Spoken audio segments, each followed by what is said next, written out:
Hi there, and thanks for joining us here at PhillipCapital Market Watch. I'm Mooris Tjioe, investment analyst from Phillip Futures.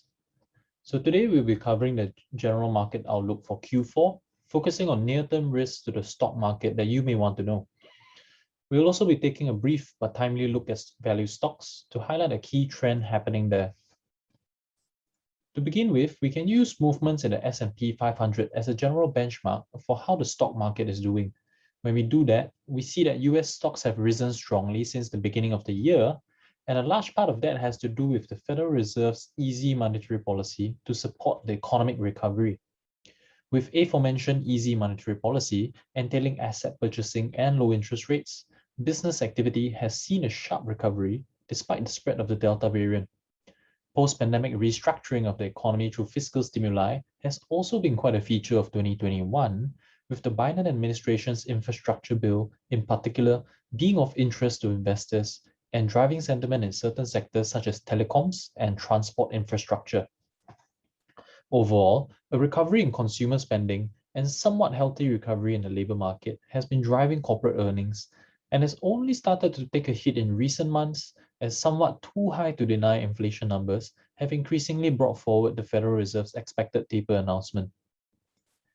Zooming into corporate earnings, it is noteworthy that corporate outperformance has never been higher.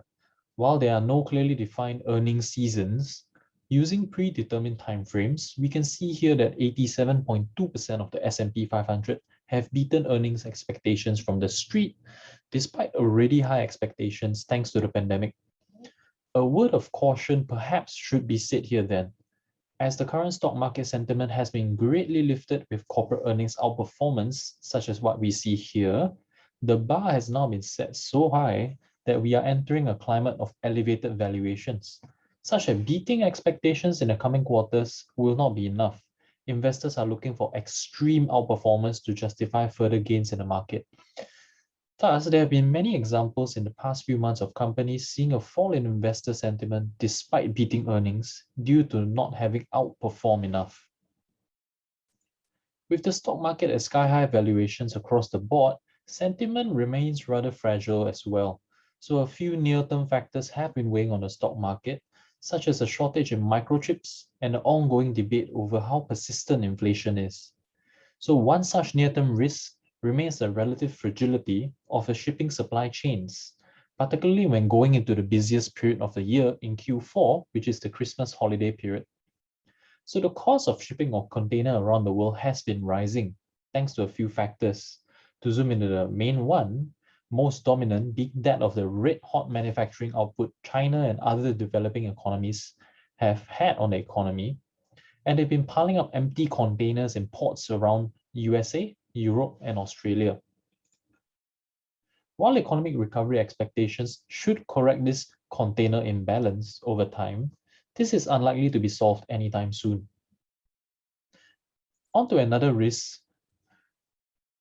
US margin debt numbers have risen strongly from cratering in March 2020, so much so that they are around 50% higher than before the COVID-19 induced market crash. This perhaps advises caution for investors. While margin debt growth has seen and likely driven positive sentiment in US stocks, a decline in margin debt may signal impending bearish sentiment in the stock market, as people will only borrow money to buy stocks if they have expectations of positive returns. Furthermore, the generally over-leveraged nature of the stock market currently will increase financial risks and generally suggests that the market is in a relatively euphoric state, advising extreme caution for investors. Furthermore, with the Federal Reserve likely to reduce asset purchasing in the next few months and eventually announcing a rate hike, perhaps as soon as next year, bond yields look set to rise steadily in the near to medium term.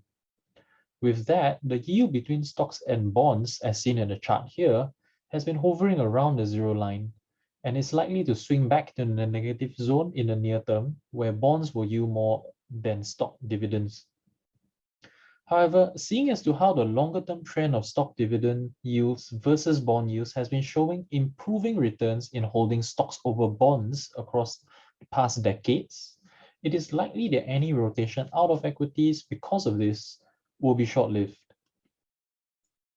So to round off today's discussion, it is worth noting that when taken on a multi-year time frame, measures of value stocks, such as here, the S&P 500 value index overlaid against the growth index, measures of value stocks against growth stocks suggest that value stocks are at their cheapest level in years against growth stocks.